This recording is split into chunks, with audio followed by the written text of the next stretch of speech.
Le problème, qu'est-ce qu'on veut faire?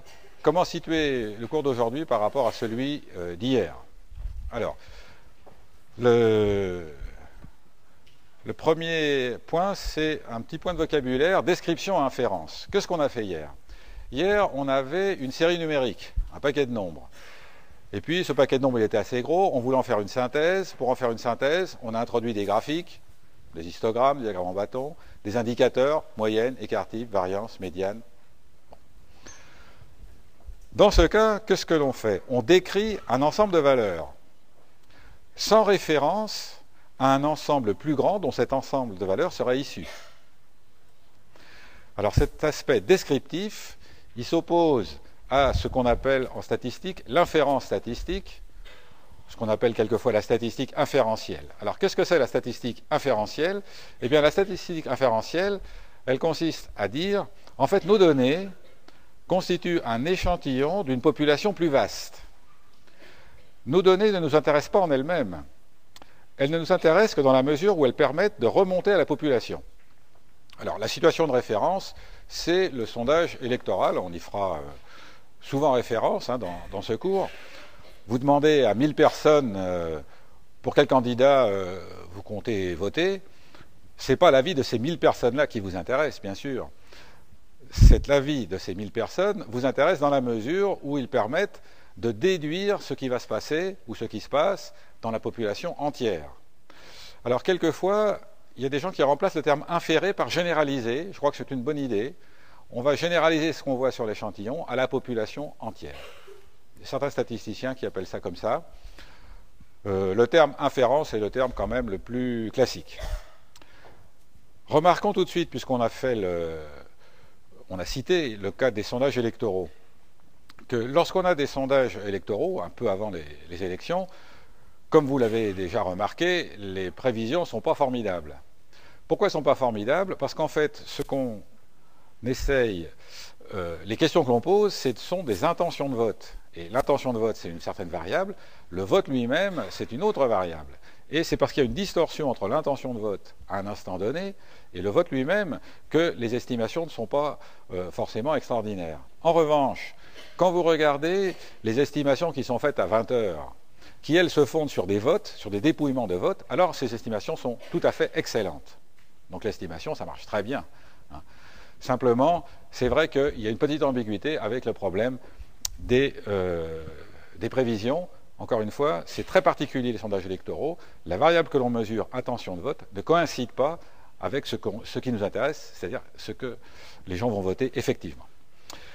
Alors, on a ici une population, on réserve P pour population, mu, c'est la moyenne d'un critère considéré. Donc on s'intéresse, on a une population d'individus, et dans cette population d'individus, on mesure une variable. Ça peut être une taille, ça peut être un rendement, ça peut être... Bon. Cette variable, elle a une certaine moyenne théorique, mu, que l'on ne connaît pas. Mais c'est une valeur certaine, qu'on ne connaît pas. Ce n'est pas une variable aléatoire, mu, c'est une valeur certaine. L'écart type sigma. Alors, indifféremment, je dirais, une population d'écart type sigma ou de variance sigma 2, c'est tout à fait équivalent dans mon discours. Donc, ce critère, il a une certaine variance dans la population, sigma 2. Cette valeur est certaine, mais je ne la connais pas. Je vais souvent supposer la normalité de la distribution du caractère.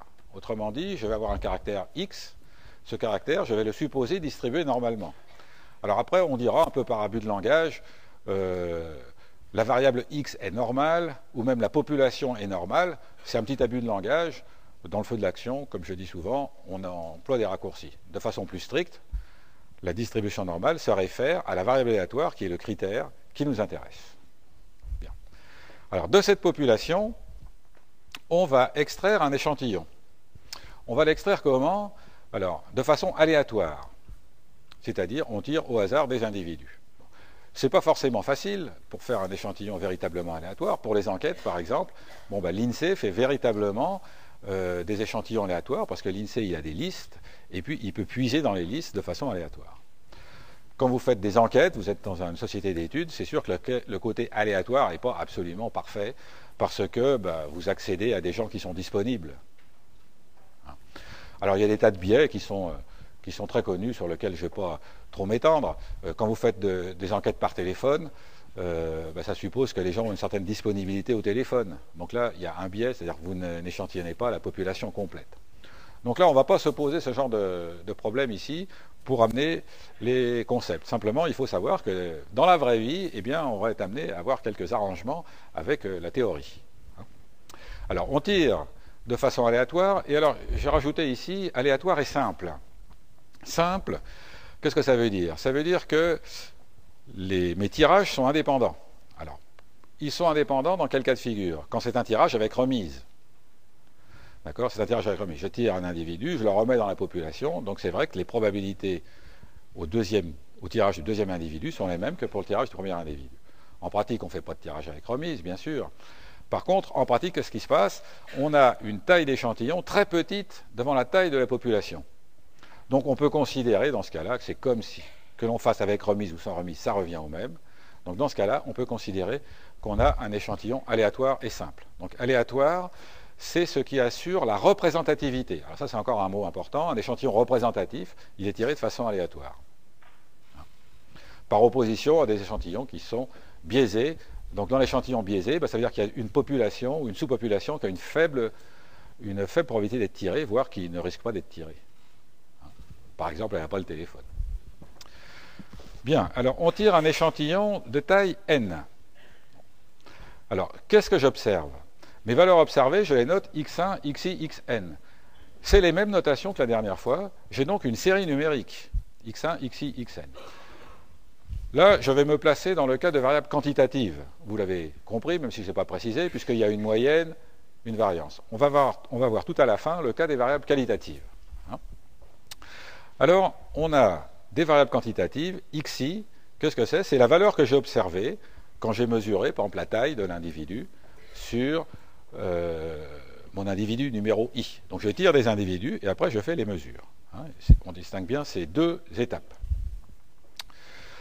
Alors, x1, xi, xn, c'est les valeurs que j'observe après le tirage. D'accord? Après le tirage, j'ai x1, xi, xn. Petite parenthèse sur la notion de population. On utilise quelquefois le terme de distribution mère. De distribution mère quand on n'a pas vraiment l'impression de tirer dans une population. C'est le cas notamment lorsqu'on fait des expérimentations. Mais de toute façon, ça ne change rien. On a ici une variable aléatoire distribuée normalement, et ici on a ce qu'on pourrait appeler des réalisations de cette variable aléatoire.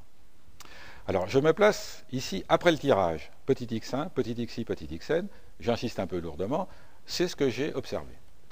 C'est bon, maintenant je vais me placer avant le tirage. Si je me place avant le tirage, quand je considère la taille, par exemple, de mon individu i, c'est une variable aléatoire à ce moment-là, puisque je suis avant le tirage. C'est une variable aléatoire qui a comme moyenne, mu, que je ne connais pas, certes, et qui a comme écart type sigma, que je ne connais pas, certes. Donc, on va utiliser la lettre majuscule, grand X, pour désigner la variable aléatoire correspondant à la réalisation petit x.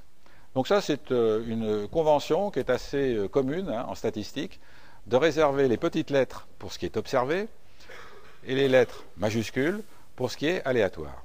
Donc xi, c'est une variable aléatoire.